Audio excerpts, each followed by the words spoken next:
Um, we don't have a pledge because we don't have a flag. But does anyone want to volunteer to do a reverence tonight? I can't. I will. Who's I? Nathan? Bryce. Bryce. Okay. Thanks, Bryce.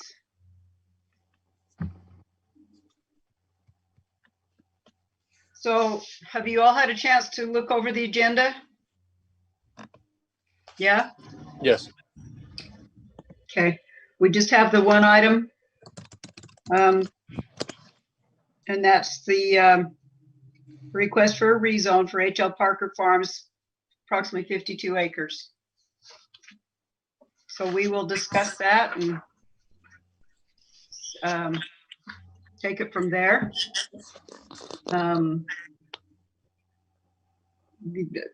The other thing that I wanted to chat about, because I mean, obviously the agenda is tiny, but the other thing that I wanted to talk about was our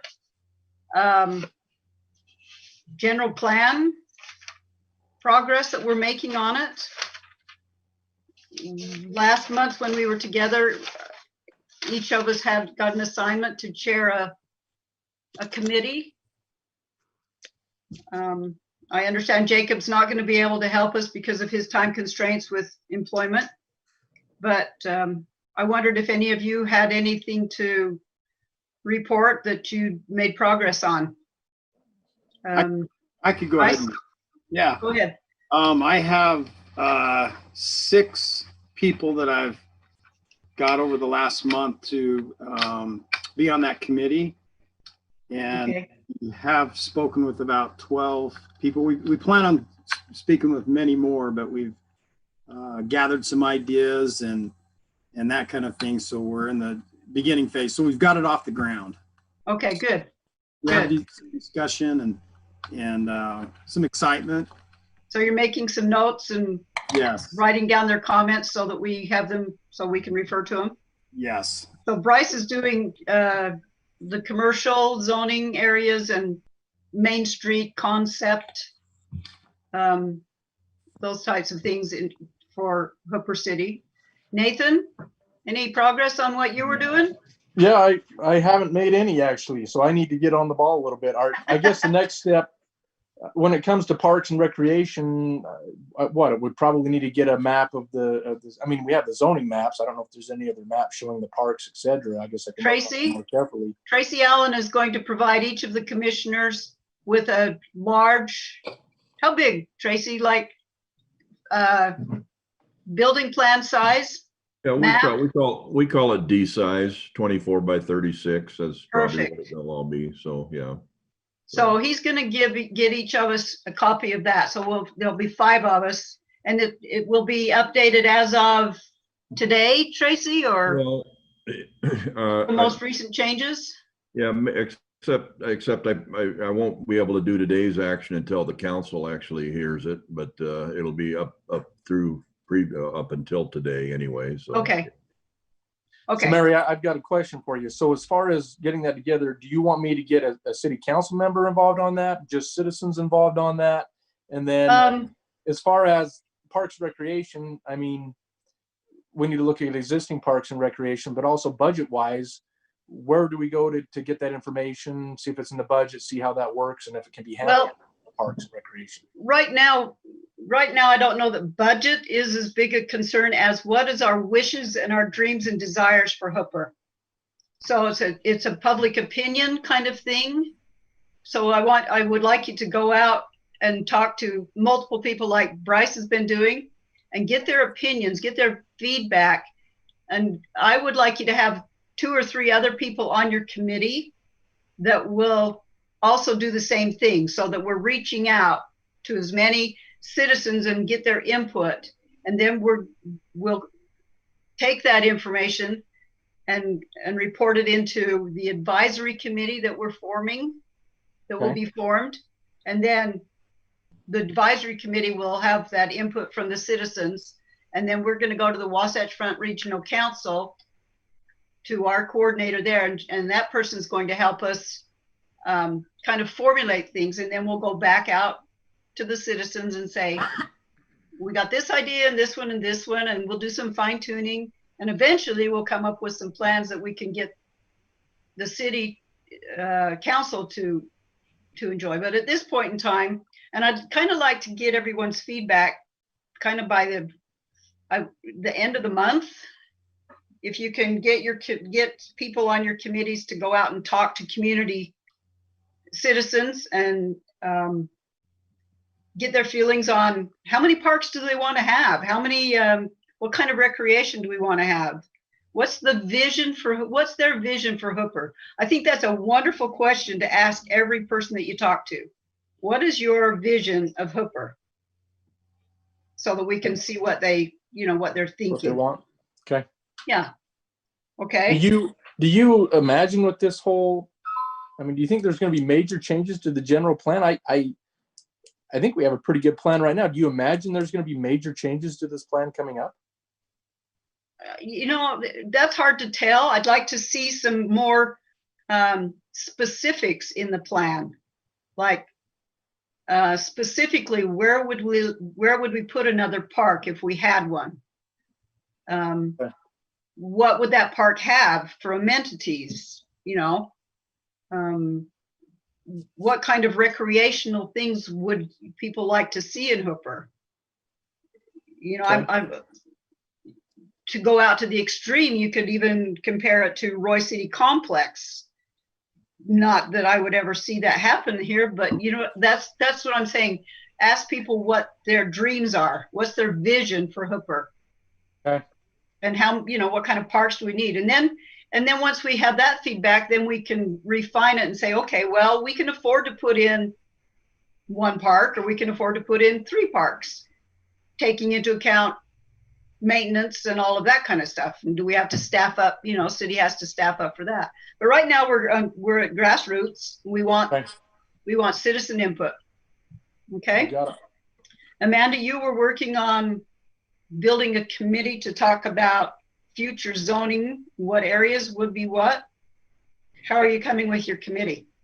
Coming along pretty good. I've reached out to several members of the community. I've tried to get a diverse group together to gather some input from. Some of them I've received input from already, and others I'm still waiting to hear back. But I think it's coming along nicely, and we should have a good sampling of what people are wanting for our city. So.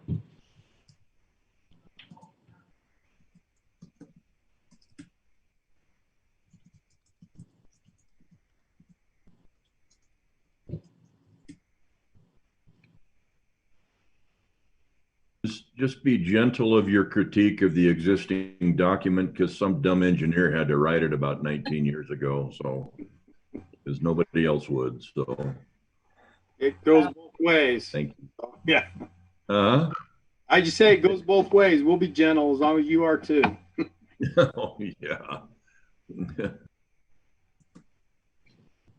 Is Mary still there? I don't see her anymore. We lost her. Okay, it must have been something I said. She's dark. Yeah, you offended her. I know. I'm good at that. Yeah, she went black. I can see Mary. Can you? Yeah, but it's frozen. Yeah, I don't even see her. her. She dropped off. We'll have to wait for her to come back.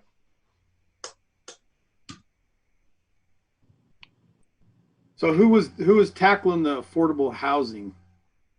Which was that, you, Jacob, or? I think that from what I understand, I think they've already kind of addressed that, and it's okay with the amendments they've made already. Okay. So, as far as I understand, I don't think we have somebody over that particular area. If Trump gets his way, he's trying to drop all of the Obama regulations, so that may not even be a concern down the road. That'd be nice. That would be nice.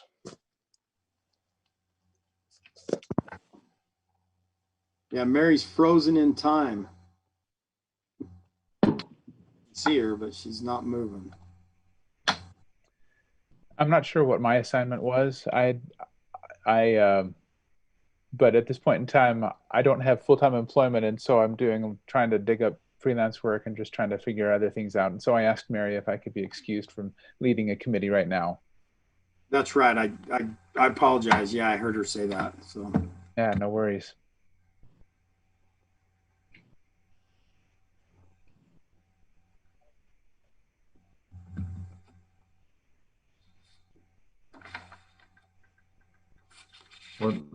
One of the things that I think Mary was emphasizing just now, I'll just comment on, because I've had the discussion with planning commissions multiple times, and there just hasn't been enough interest to take up the torch and run with it. But I continue to kind of get feedback that the city is every subdivision looks the same. All it is just a bunch of cookie cutter homes and things.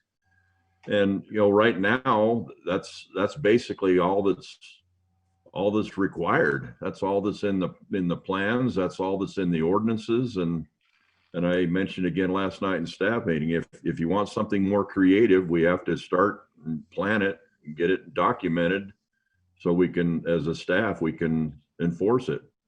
If you don't like the way things are going, then, and maybe people do, I don't know. I just hear a lot of times that is a Hooper just going to build out just nothing but end-to-end homes? Is there anything else planned or intended? And so that's kind of what I think we're kind of at a crossroads here. We've been a city 20 years. And so what will the next 20 years look like? And that's what I'm hoping that will come out of this as part of your efforts. So. Tracy, what's been the feedback from the developers that you talk to? I know some of these developments get going down the process and finalized, and then the developer comes back. At least they've told me on a side note that they can't even afford to develop like half acres. Like, we've got to wait to change this from half acres to a quarter or a third, et cetera, because we can't afford to build on it. Is that really true? Are you seeing that? I don't know. I hear that, and I think I've been hearing that since the very first day we incorporated. It is the thing that's really changed is the upfront cost of the ground. What's being asked per acre, and if it gets all that's happening, I think is it's just getting pushed onto the incoming property owners right. But I don't know. Are they blaming us or something that's happening in our city for that? Or not blaming anything. They just basically said the profit's not there if I have to make these a half acre. So I'm going to wait till the master plan gets open, and hopefully it'll go to a third or a quarter, which, one, I personally don't want to see happen. And two, if it's a natural incentive not to move here for contractors to come unless they have deep pockets, then I'm kind of okay with that. Honestly, I just didn't know what your opinion was. If that's true, it's too expensive. They can't get their money out of the property if they're half acres, because yes, people will pay it if they truly want to be there. Well, we have one right now that we're battling over some grading issues. Rather than create grading the way we'd like it to have, the developer keeps asking if we can put in these backyard drain systems that we don't maintain, and neither do the people that move in. And we're saying, look, just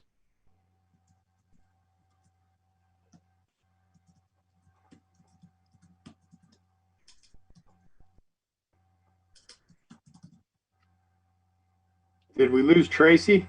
I didn't know if I was the only one that lost him. They're dropping like flies. I know.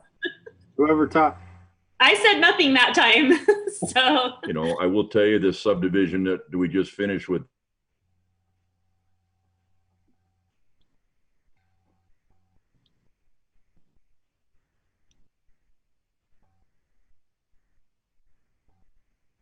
You're muted, Tracy. Okay, did you lose me for a minute? Yeah, we did. I mean, this subdivision we just did with Beverly Bailey and Scott Carlson, the H.L. Parker Farm, the Legacy subdivision. I mean, they came in and they did things right. They stepped up, did all the improvements without a lot of hassle and things. And they were on an existing street, but they didn't have to build. They have to build a stub street. So I don't know. Maybe they can tell you what it's like. I don't really know for sure. So I agree with Nate.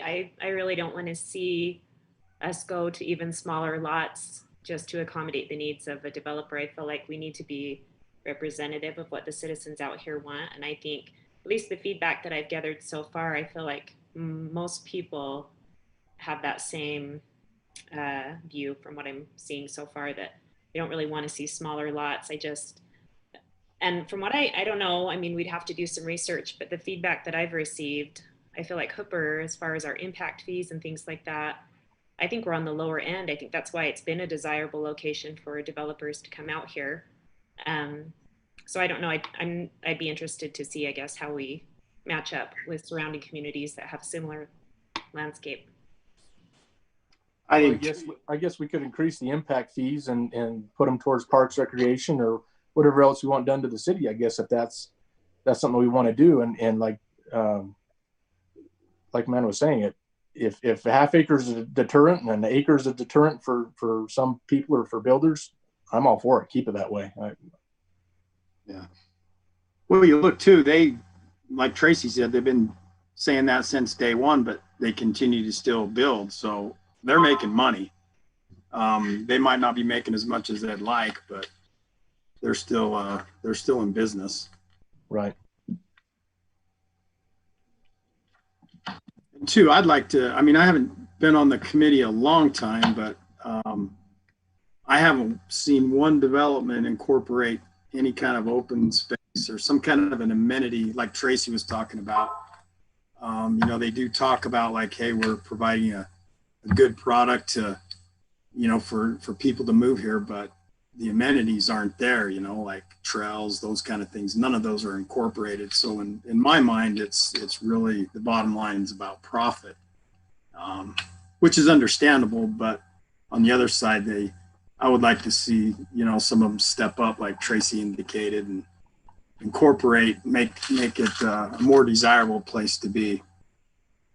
You know, the county, Sean Buse years ago created an ordinance that's actually in there as an option, a conservation ordinance. And you know, yeah, set aside some land and we'll give you a little bit of density. I just don't, it was just a couple of things that we have to consider is I don't think it was enough to really attract anybody to it. And the second part of it, when you start talking about leaving open space in Hooper, I mean, you can drive around and see what open ground looks like that's not maintained, and you know, our parks guys, you know, there isn't staffed. Oh, we're going to build this great big green space, and who's going to take care of it? And oh well, maybe a homeowners association. I don't know, how does that go? How long does that last, and so on. So a lot of things to think about, but I'm glad to hear that you're thinking about it anyway. Tracy, what are impact fees? Remind me what they are. Well, we have a sewer impact fee, and that one was easy to deal with because we have debt.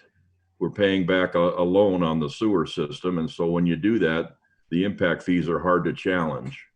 It's about our portion is about a little over $4,000, and then there's an impact fee for Central Weber Sewer to treat our sewer, which is close to 3,000, I think now. That so we have that. We have a Parks and Trails impact fee, which seriously needs to be updated, seriously, because it's been around for a long time, and I think it needs a much better plan. It needs to, you know, be treated a little bit more seriously with the way things are expected in the legislature with the laws and that, and it's old and could certainly be better. I mean, that's what we have right now.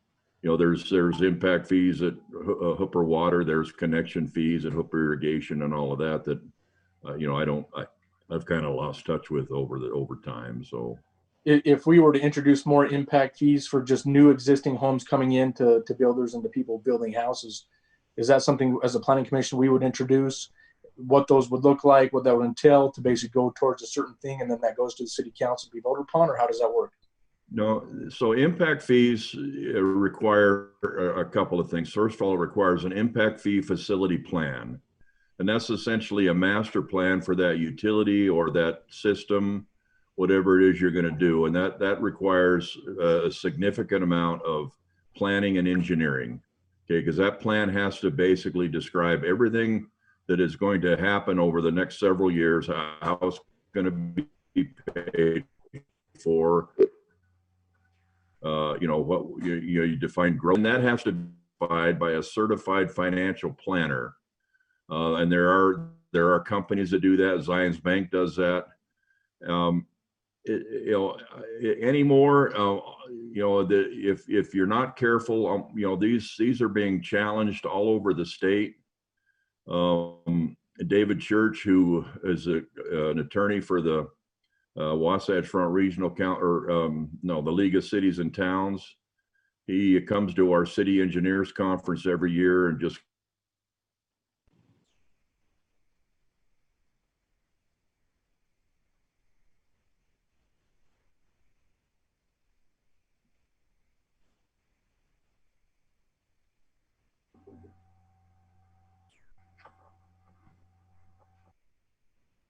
Can you guys still hear Tracy? No. Okay. Mary came back either? No, I haven't seen her.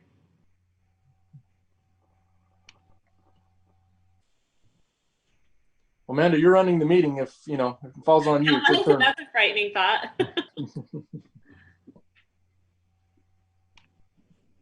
Actually, Bryce is the co-chair, so it's up to him. If Mary I like Amanda better. She's got better lighting in her room. Yeah. So I'm going to move real quick to another part of my house because for some reason I'm getting kind of shaky at where I'm at. So if I lose you, I'll get right back on. So Sounds good. Did Mary come back on, Jacob? You see Mary? I see the block of her, but I haven't seen her or heard her yet. Okay. The phone looks like it's there, that she's trying to connect. Okay, I finally got my phone connected, There she is. but my laptop failed me. So I'm here by phone. We're just glad you're here.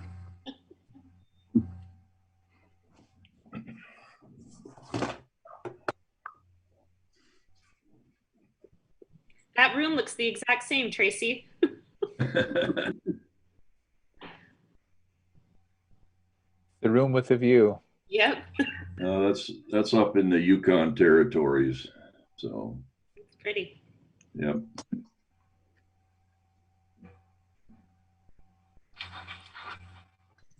You there, Mary?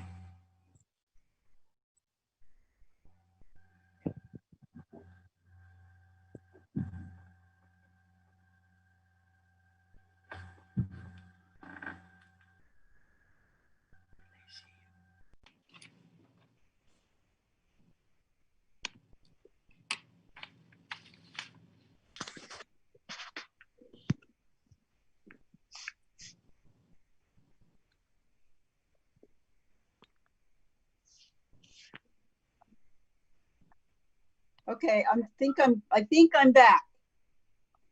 Can you hear me? Yes. Yep. Okay.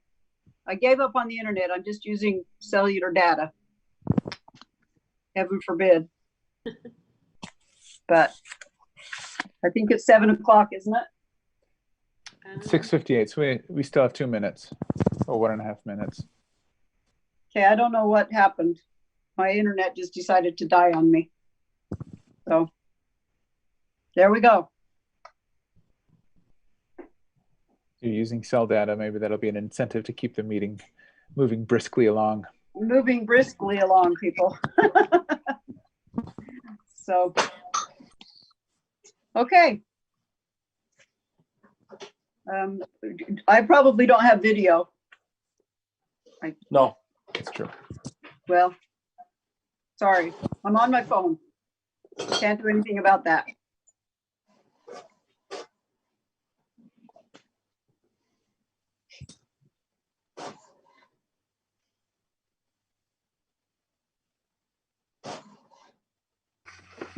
So who else do we have with us tonight?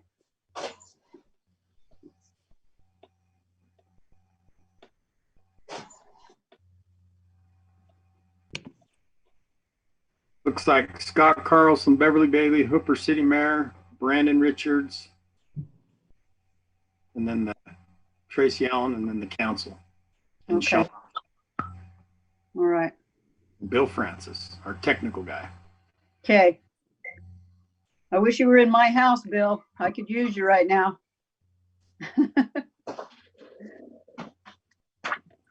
So Bryce, when you give the reverence, will you please bless that I stay on the internet here? I sure will. Looks like it's 7 o'clock, so we're ready to get started. Okay. So we'd like to welcome everyone to our Planning Commission meeting for Thursday, August 13th. And we would like to begin our meeting with a reverence, which will be given by Commissioner Bryce Wilcox. Our Heavenly Father, we're grateful for the opportunity to have this meeting tonight and discuss the affairs of our city. We ask that that would be with us, and we thank you for the freedoms we enjoy in this country, and we ask you to bless those who have a desire to preserve our freedoms, and that we can do our part in our part of the country to preserve freedom. We're grateful for all we have and for our families and the community we live in, and bless that we'll all be able to stay connected tonight and have a productive meeting. We say in the name of Jesus Christ, amen. Amen. Thank you. Okay. Since we are not in front of a flag, we will not have the Pledge of Allegiance tonight. But our next item on the agenda is to approve the minutes of our Planning Commission meeting for July 9th. Were the commissioners able to read through those minutes? Yes. Yes. Okay. Did anyone see anything that needed to be changed? Seeing none, then we would entertain a motion to approve the minutes of the Planning Commission meeting. This is Jacob. I move that we approve the minutes for the July 9th to 2020 Planning Commission meeting. Okay, we have a motion from Commissioner Draper to approve the Planning Commission meeting minutes for July 9th. Is there any second on that? I'll second that. And a second by Amanda. Okay, we have a motion and a second. All in favor? Aye. Aye. Any opposed? Any opposed? Okay, seeing that, then that motion passes. And the approval of the minutes have been approved. Okay, the item that we have on our city business tonight is a public hearing. It is for a rezone request from an R1 to an R2 for the H.L. Parker Farms phase number 2 at approximately 6050 South and 6300 West, which comprises 52 acres. Tracy, do you have a presentation that you can give to us? I do. I'm going to share my screen and get into it here. Okay. Okay.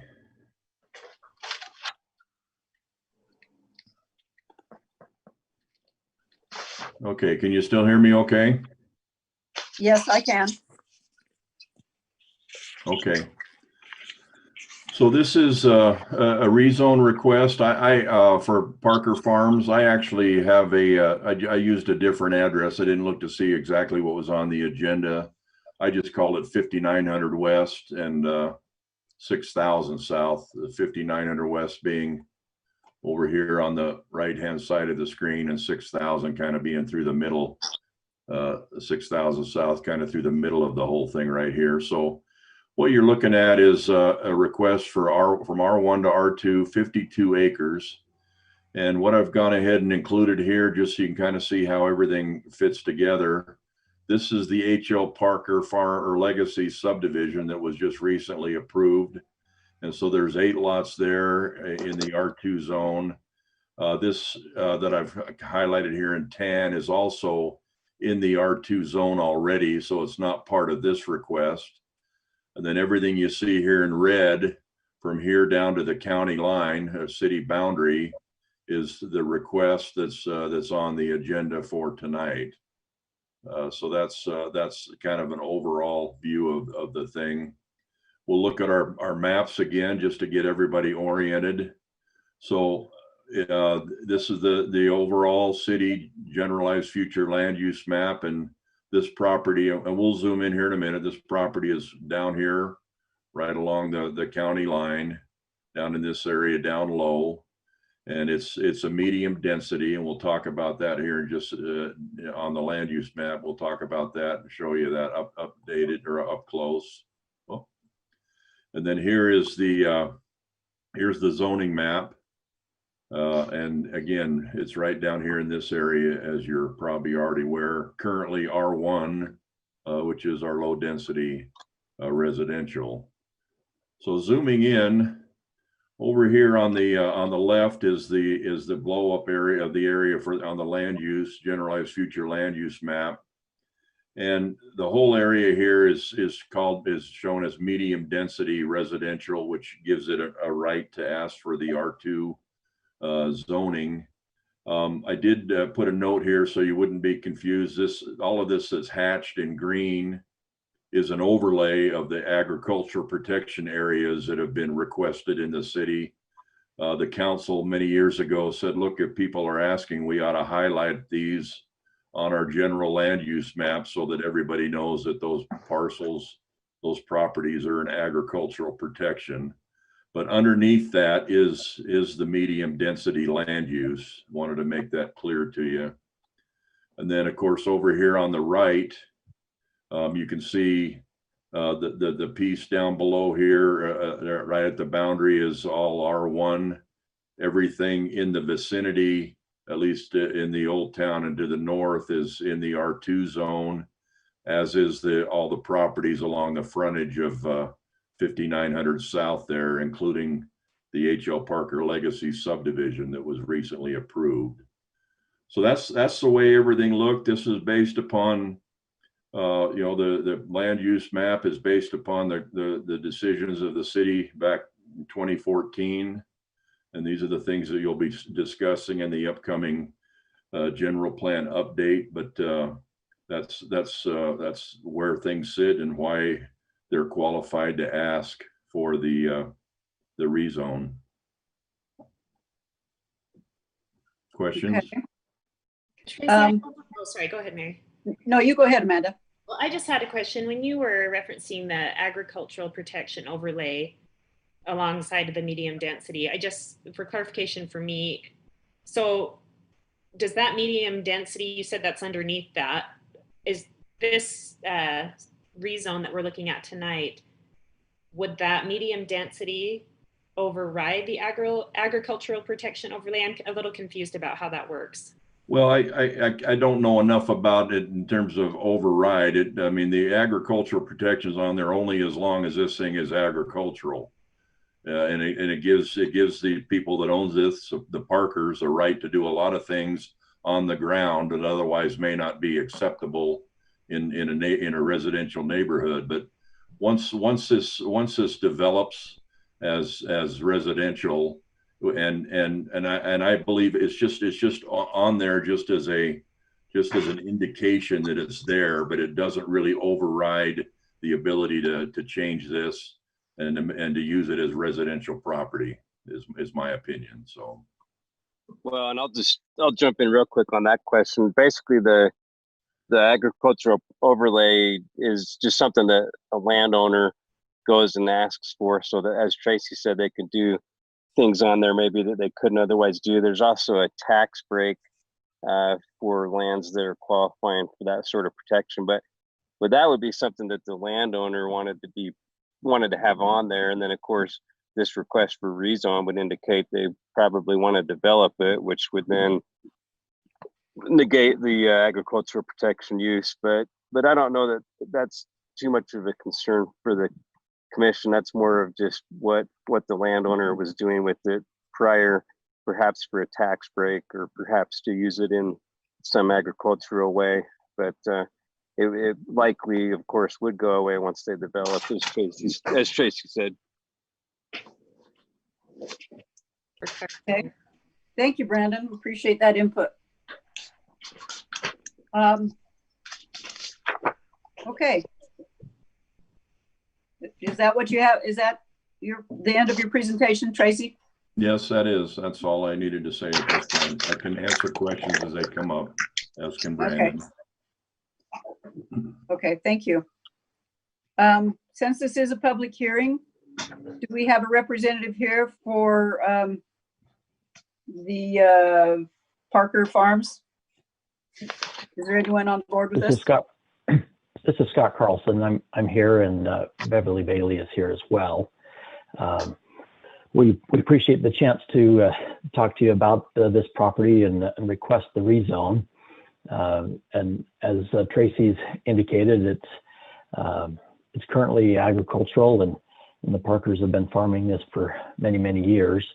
And it's time to recognize the development that's happening in the area. And so we're looking at the opportunity to do that. It'll be a phased development, and it'll occur over the next many years as the market is available to allow for that. We're happy to answer any questions if you have them. So when you say a phased development, like how many do you propose to do in each phase? Well, I guess that'll depend on what the market can handle and how many homes we think people will want to buy. Our current hope is to take the left half or the west half there and do that first, and then the easterly half later. So Right now, Mary, right now our ordinance in a phase subdivision is limited to 25, unless the planning commission, with discussion with the developer, finds a reason why they think they can support more than that.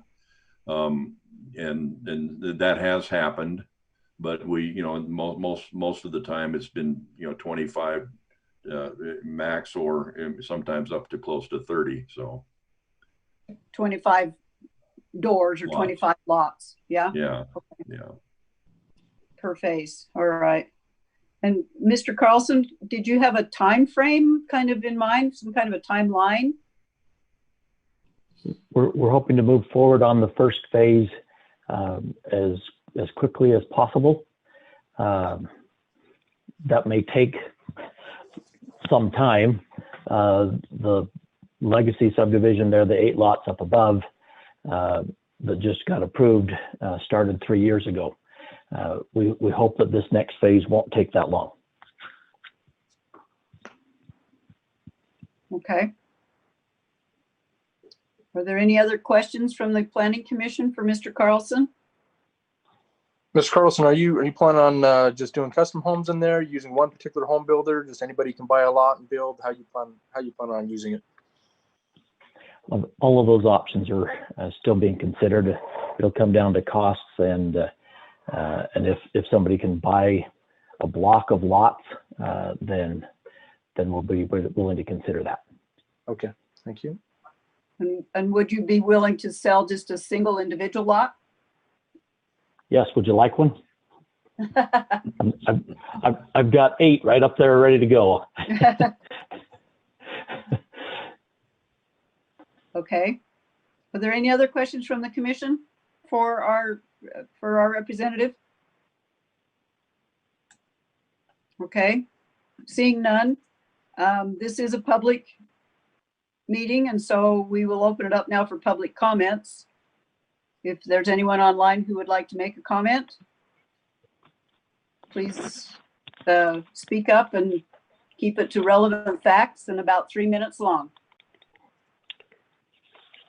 Hi, Mary. I don't have anyone in the chat room who's looking to wait to make public comment, but I do have one emailed public comment that I forwarded to everybody earlier this week, and so I'll go ahead and read that just for record.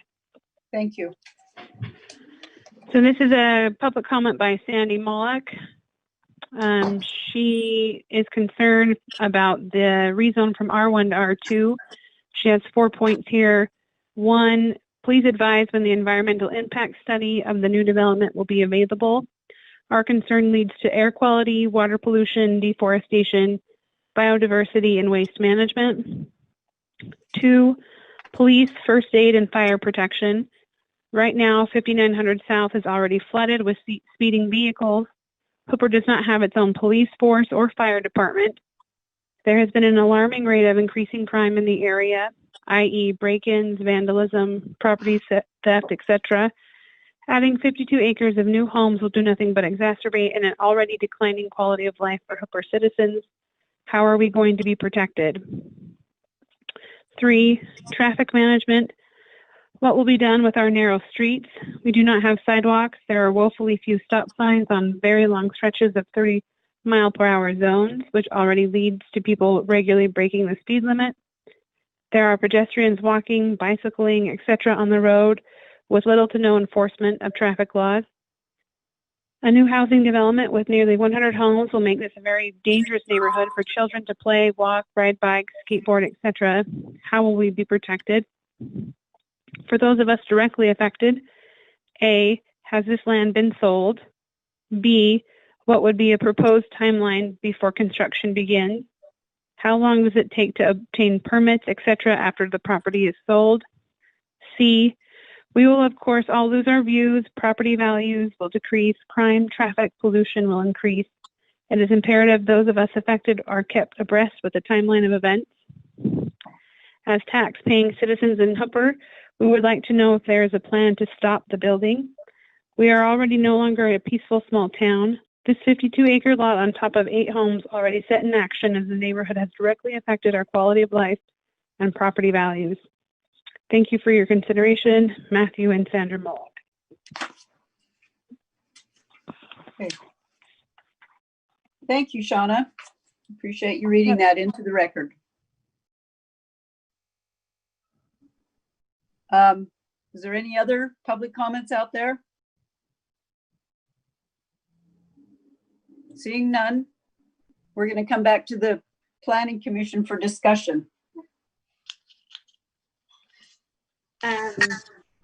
As we've discussed earlier in the work meeting, you know, we've formed these committees because the general plan is going to be reopened and looked at. And I know that we've already started doing some opinion polls throughout the community to try and gather feedback. It's my understanding that we have, there are some studies that are going to be done as far as transportation and the effects on our roads. I'm not sure where we're at on the status of those things, but it's my opinion that until we have that resolved, all of those things resolved with the general plan, now that we've already put that in motion, that as a planning commission, we shouldn't take any further action as far as approving any rezones or recommending their approval of rezones to city council. I just think it's really difficult to make a decision and to come up with a plan when things are still so fluid and moving. So that's my input. Okay. Appreciate that. Thank you, Commissioner Prince.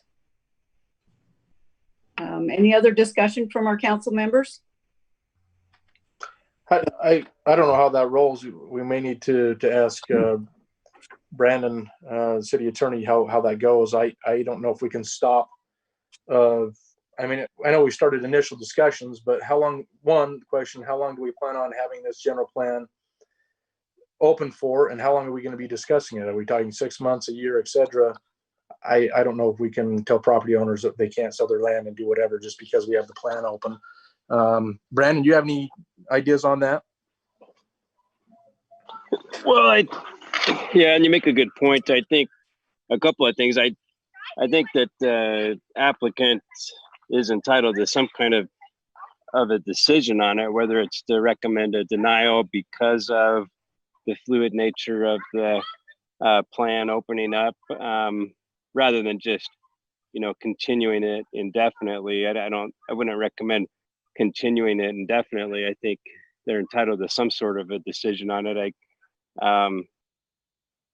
I also don't know that you would want to put it off for a year to make a decision on it. I think certainly you could, you know, over a period of months, you know, take a look at the general plan and then want to make some kind of address it somehow. But anyway, I don't think you should table it indefinitely. I think you either ought to recommend an approval or recommend a denial based upon the general plan being open, and send it up to the council one way or the other. And that is unless the applicant wants to hold off and wait until more discussion happens on the general plan. But if the applicant wants something to happen, I think they're entitled to some kind of a decision on it rather than just tabling it. So What's our timeline, Mary? Well, you know, we've got our committees formed. We're making active work on those. We do plan to meet with the Wasatch Front Regional Council. I've asked my committees to try and have some feedback to an advisory committee that the city has formed that consists of the mayor and members of the planning commission, members of city council, and citizens. I'd like to have our committees have their feedback back to us by the end of August. And we plan to meet with Wasatch Front Regional Council sometime in September, who will give us guidance on how to proceed with the wishes that we've been able to accumulate from the city, from our citizenship. Then we will formulate some plans, A, B, and C per se, and show those to the advisory committee and to the public, you know, try and get public comment from those. So timeline wise, we're rolling. We've got an advisory committee formed. Like I said, by the end of the month, I want to have reports back from all of our planning commission members and their different committees that they've been assigned. And we plan on meeting with Wasatch Front Regional Council in September. And then we can, you know, we'll have a better idea of time from that point. We'll go forward from there. And then we have the general plan open, public meetings, et cetera, et cetera. So we're talking what, 6-7 months? I hate to be pessimistic, but the last time a year was optimistic. By the time the council and the planning commission, it felt like they had taken enough public input, and then just trying to hash out decisions internally. It was a long process. And I'm not being too, I don't think I'm being overly optimistic by saying that, you know, because we've been down this road once, we kind of know some of the pitfalls to avoid. It is a bigger issue, but we've got to work harder on it. And hopefully we learned from the last time around, and maybe it won't take us quite a year, but I think it's a 9-month minimum. Well, it seems to me that if we, like the general land use map that we have right now is the current law and code for the city. And to say that now that we're discussing it, that we have no guidelines or law until we close the plan again, means that we can go an indefinite time without particular guidelines to define what it is that we're doing. I would say for now, at least my opinion is, we have a general land use map that we're currently going by. Let's go by that until we have a new one. But we can't make a new one when we're working with a moving target, because things change every month. And those wheels have already been put in motion. So the people that I've reached out to get their feedback regarding the rezones and different areas of Hooper, what we want to see that look like, they're looking at what we currently have in place. But just, you know, for instance, tonight, if we recommend approval for this is 52 lots or 52 acres, excuse me. It could be, you know, 100 homes or however many are going to go into this area. That's a significant change. Even over on 4,000, all of the development is going on at 5,500 off of 4,000 South. I think that just because we can doesn't mean we should necessarily. And if we have and maybe, I don't know if this information is correct, but it's my understanding that we've commissioned a study for transportation and the effects of this, the influx in traffic and all of that on the community out here. There's safety that needs to be taken into consideration, the increase in traffic.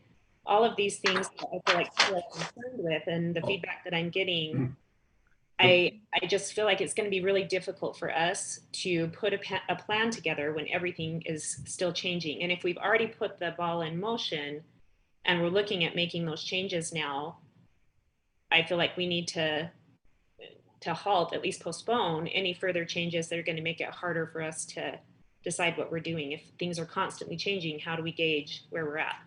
Well, two things, and Brandon, you can help with this. Is one, I can weigh in too, so go ahead. The laws of the land, how we do it now. I mean, if we're going to have, like this year, we're going to have election this year with the president, right?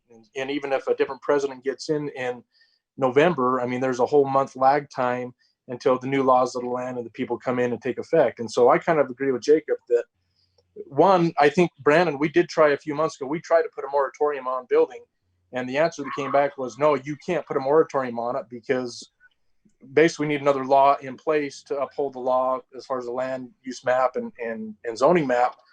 And I mean, we do have the law right now. This is what it is until one is voted upon about what the new city council, even though it may be in flux and moving a little bit. I mean, I don't know how we can say, no, you got to wait until the new one's done. When the new one's approved, absolutely we go by it. But until that point, I think we have to bide what we had. And I don't know, Brandon, what's your thoughts there? I did. Well, I'll say my 2 cents and let Tracy jump in too. I think it's all case specific. I think if you had a rezone come in front of you and you felt like the impact was low enough to the point where it wouldn't impact what you're trying to do with your new general plan study, or maybe there wasn't an issue beyond that you were concerned with, that might be one thing.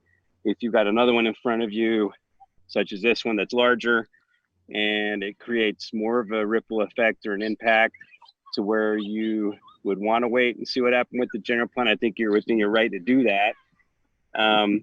But that being said, you are right. This is the general land use map as it stands right now. And so, like I said earlier, I don't think that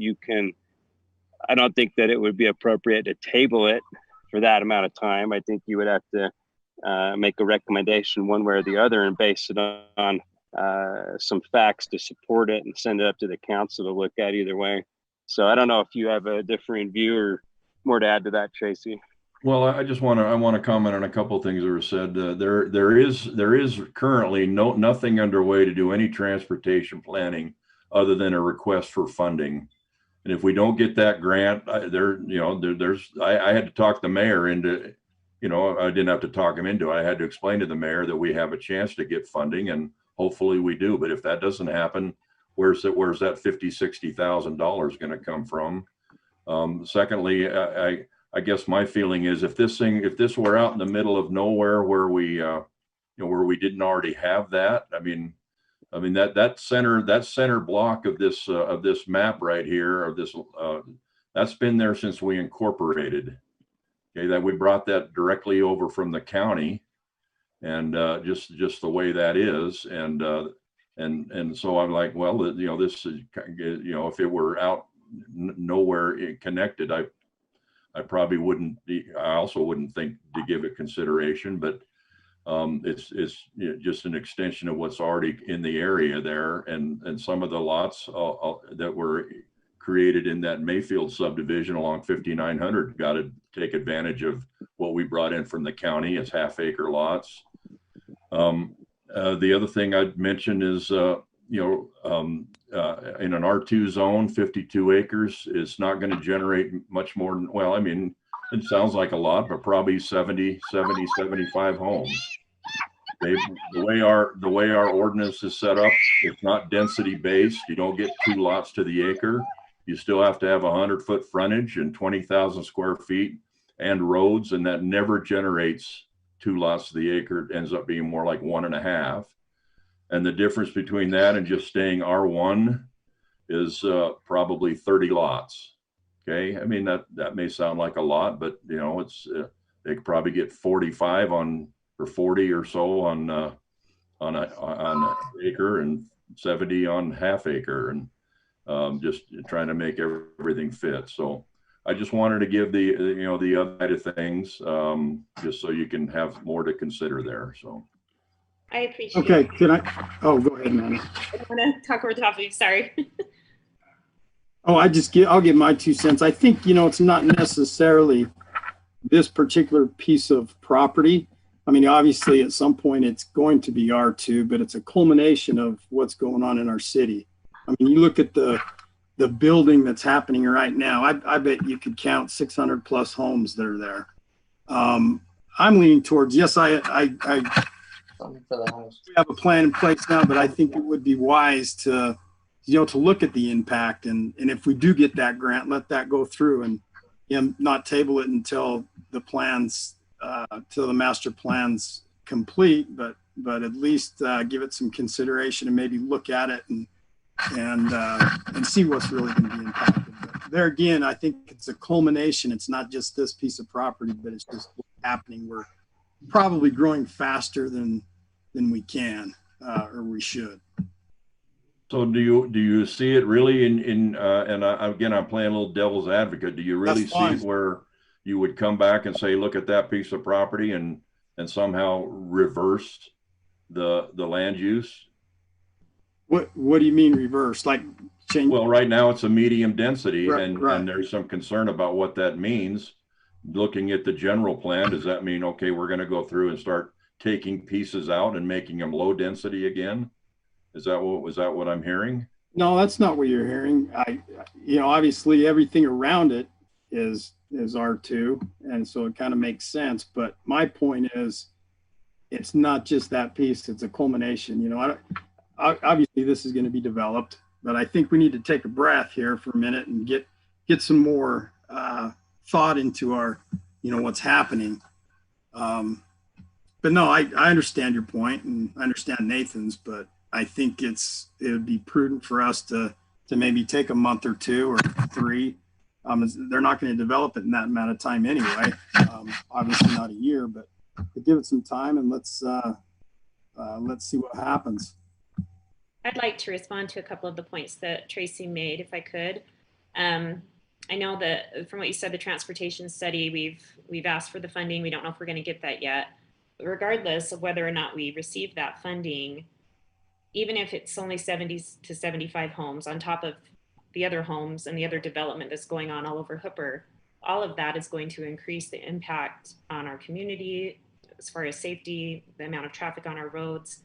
I think it's something that needs to be taken into consideration. I know you mentioned that this plan, this is how it was brought over. This is how things were decided back in 2014. There's been a lot of development that's gone on, and this plan said, well, yes, people can ask to go from R1 to R2, but it's still a request. It's something that we, as a planning commission, I feel we have a responsibility to our community to listen to what they're saying and to what some of their concerns are. This Ms. Mullock that sent in her comments, I feel like she had some valid concerns.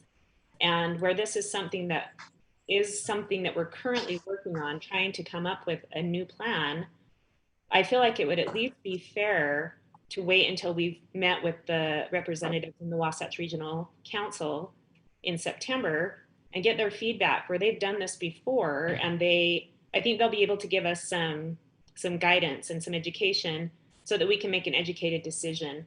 I just feel like this, I know Tracy mentioned, maybe only 70 to 75 homes, but if you have 2 drivers, adults, and then you have their children, teenage drivers, you have to think about the impact that's going to have. And I feel like it would be fair, and I want to be considerate of the developer as well and the property owner.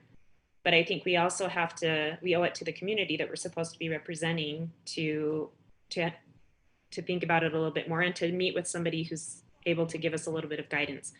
So I would feel more comfortable if maybe we put this off, not for a year, but maybe after we've met with them in September, got their feedback, and then we'd have a better idea of where we're going and what would. And I appreciate those comments.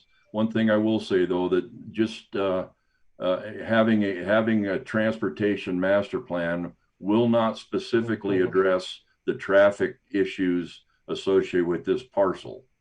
Okay, and that comes only after the development is planned in a phasing plan, and we ask for a traffic impact study to really determine what that is and what offsite improvements might be needed relative to address that. And so, yeah, well, I mean, we'll have an idea of what traffic on some of our arterials and collectors look like, but it won't specifically address every parcel. And so, you know, we won't know that for this parcel. I'm just saying, until there is a traffic study associated with a actual lot layout and road layout that we accept for this one. Do you agree, Tracy, that at some point though we have to say, okay, we're just gonna put on hold the approval of any more rezones while we're working on this general plan? I know it might not be just this particular subdivision, but it's also the precedents that we're setting. Okay, well, when do we draw that line and say, okay, we need to look at everything as a whole before we go ahead and approve any more rezones, considering this could change? You have that right, absolutely, and I would support that if that's the way you go. I'm just trying to represent you know, some other thoughts. That's all. So, sure. What's Mary, what's the status of us in schools as far as, I mean, is there any communication between us and the school board as far as, I mean, we're overloading Hooper Elementary by a long shot. Is there any communication going on with Weber County School District? Nathan, I have not established a line of communication with the school districts, but I really think that that's something that needs to be done. And honestly, I will take that upon myself to find out what our Weber School District has plans for growth, how they would be able to accommodate the growth. Are they looking at another elementary school in this area? Or are they looking to build a junior high closer by? I've heard rumor too that there may be a high school in the future, but I will definitely look into that and be able to. So we're more enlightened on what the Weber School District has to say about growth in this area. Okay. Well, I think we've had great discussion. I think all we can do is put it to a vote and then let the city council decide on what's best. Correct? That's what we're doing with this, correct? Recommending it to the city council, or are we just ending it here? Well, I think you have two options. You either recommend approval or denial to the city council, thus putting it in front of them, or you could vote to table it, but you need to table it to a date certain. You can't just table it with no date. So if you were going to table it for a month, I don't know when you're meeting with the regional council in September, but I mean, if you were going to table it, it would have to be a reasonable amount of time and with the date certain to where you're going to look at it again, or you do need to take some action on it, either approve or deny, and send it to the city council. So if we recommend, we make a recommendation to the city council one way or the other. If it's approval, so be it. If it's denial, then the applicant still has a course of appeal, right? Is that correct? Well, right. If you whatever you recommend, whether it's denial or approval, and specifically if you're going to recommend a denial, you would want to delineate some supporting reasons for that, so the council has something to look at. But either way, they're going to look at it. It's a recommendation that they take from you, and then they'll make a final decision. And yes, the developer would have an opportunity at that time to speak before the council as well. So yes. Okay. Thank you. Appreciate your input there. Sure. Okay. Is there Mary, any other? If you'd like, any other? Mary, I was just going to discussion? offer, if you'd like, I'm happy to respond to any of those questions. Who is this? That's Scott Carlson. This is Scott Carlson. Oh, okay. Well, Scott, the public comment section of this has been closed. So we're just discussing it among the commission members. And I was just going to ask if there was any other discussion among the commission members. Do any of you feel like you want to address Mr. Carlson with other questions?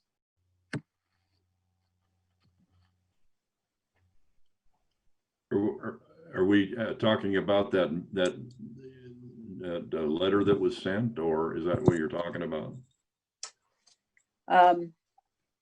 Well, I think at some point in time, it would be good if the developers would reply to these I mean, I don't know how to respond to the Moloch concerns because we don't know about an environmental impact study, There won't be one. and so there will not be one. So they We won't don't know. require an environmental assessment or environmental impact study. It's Okay. an agricultural field. You know, and we require a soil study and a traffic study, but I have no idea what environmental issues. I mean, I heard a list of them, but Yeah, they were talking about air we don't quality and require water that. pollution.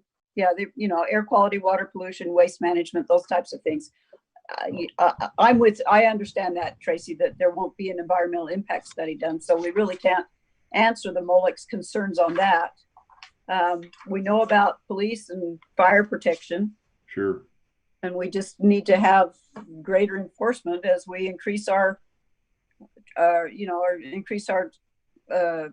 population. We're going to have more cars on the roads, and which results in needing either our own fire department and our own police department, or getting more coverage from Weaver County Sheriff. So what's maybe what? Same thing with traffic management. I'm just going through the questions here on the Moloch letter. Same thing with traffic management.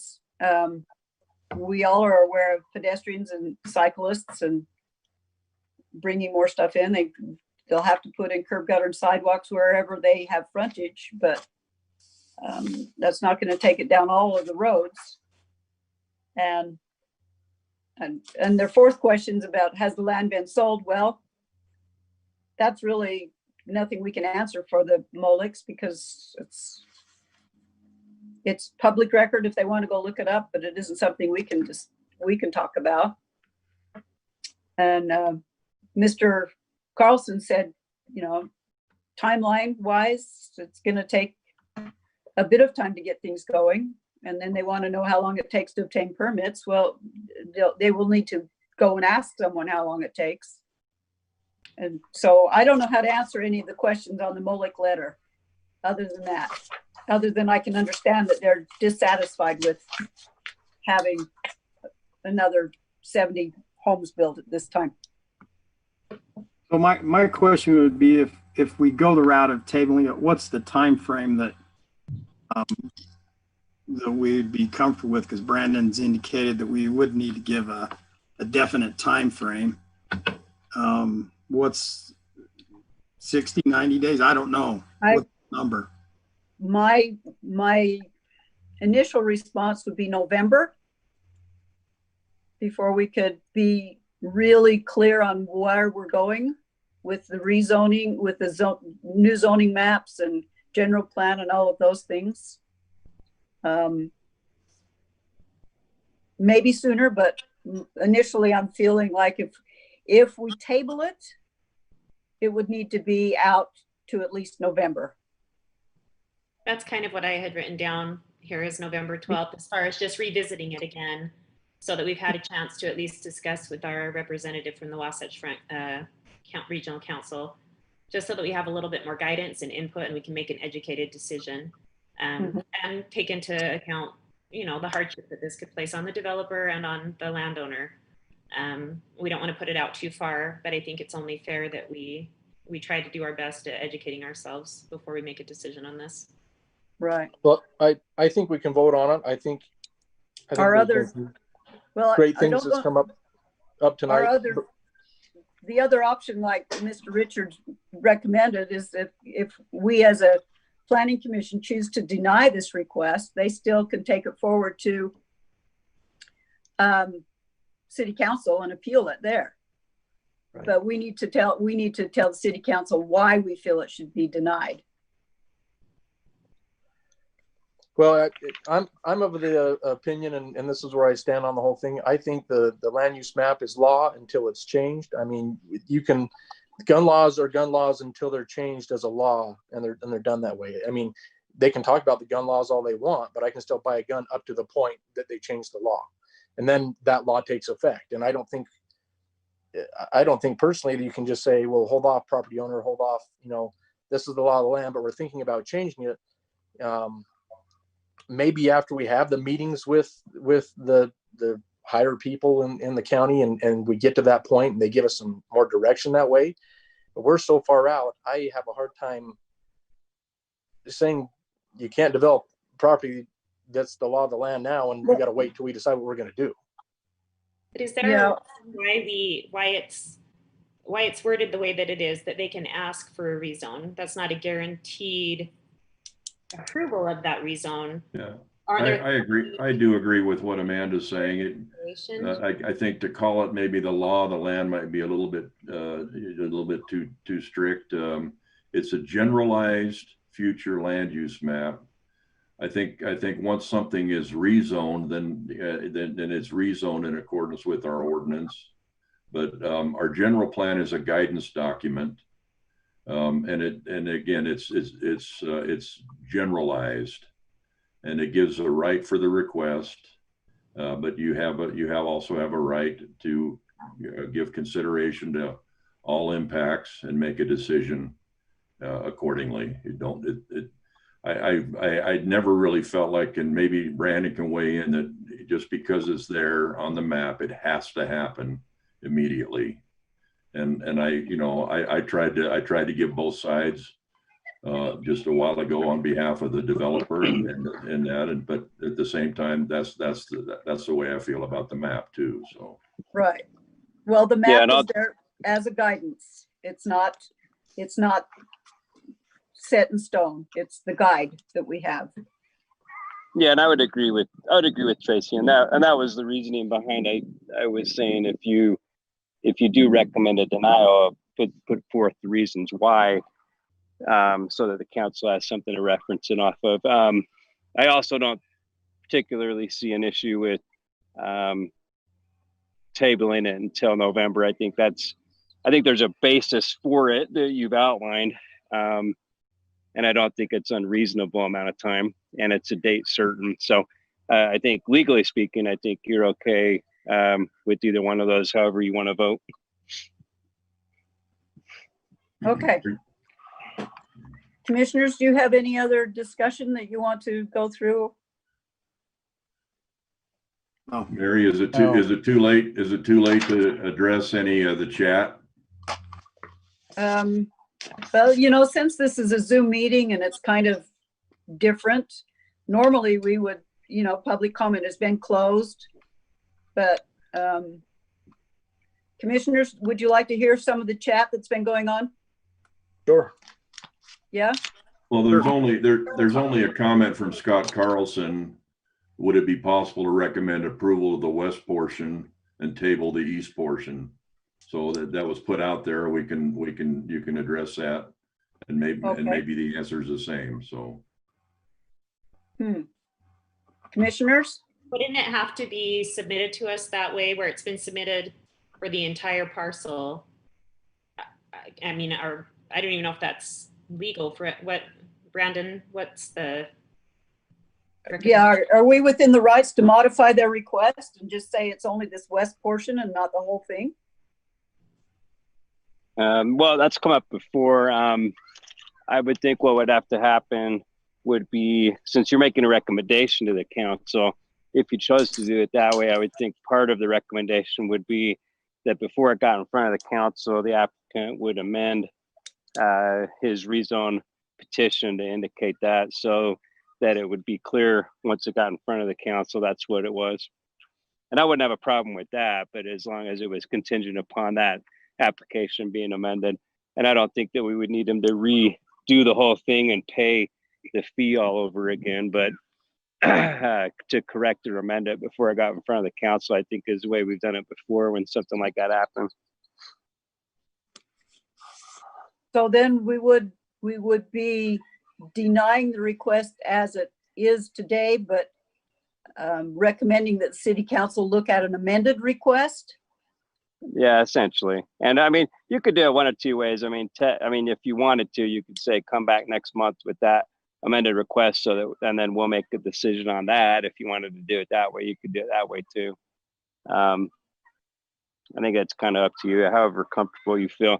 I think it wouldn't cause an issue if you decided to do that now, as long as the applicant amended that before it went in front of the council, so they had an accurate representation of what the request was. I kind of stand by what I said before. You know, if we're going to move forward with rezoning and looking at the changes for the general plan, I would be of the mindset that we kind of halt, at least for until our November meeting, doing anything like that until we've had a chance to talk to our representative from the Wasatch Regional Council and talk about it as a planning commission, talk about it with the city council. And I personally would be more in favor of tabling this until then. I don't see us denying it right now. I just think we maybe need to put it off. And you know, we just the 8th on. Mr. Carlson said, I mean, this is going to be down the road a little bit, so I don't feel that this is going to cause any undue hardship on them to put this off until November and let us kind of collect ourselves and our thoughts and get some feedback from the community and see what we want to go in before we approve anything. I think too, we need to send something to the city council as clean as possible. So I'm kind of with Amanda on that it should be clean and not kind of chopped up. Clear and concise. I agree, because that's what we've tried to be all year long, is clear and concise with what we recommend to city council without any ifs or buts attached to it. So is there any other council discussion? If not, then I would entertain a motion on this application. I'll go ahead and motion that we table this until we've had a chance to meet with the Wasatch Front Regional Council representative and discuss this a little bit further. And we can revisit it again at the November 12th Planning Commission meeting. And this is in regards to the rezone H.L. Parker Farms Phase 2, approximately 6050 South, 6300 West, 52 acres. Okay, we have a motion from Commissioner Prince to table this request until the November 12th meeting. Do we have a second on that motion? I'll second it. And we have a second from Commissioner Wilcox. All in favor? Aye. Aye. Aye. So Commissioner Draper, is there any opposed? Aye. Commissioner Platt is opposed. Okay, let it go on record that's how the vote went down. That is the conclusion of our city business for tonight. Is there any new business that anyone would like to bring up? None? Okay. Then I would entertain a motion now that we adjourn. Anybody want to adjourn tonight? I want to adjourn. I will motion that we adjourn. We have a motion from Commissioner Prince that we adjourn this meeting. Anybody want to second that? I'll second that. It's Jacob. Thank you, Commissioner Draper. All in favor? Aye. Aye. Aye. Thank you. Thank Any you. opposed? Good night. Thanks, everyone. Thank you. Okay. Have a good night. Good night. Good night. Thanks, Brandon.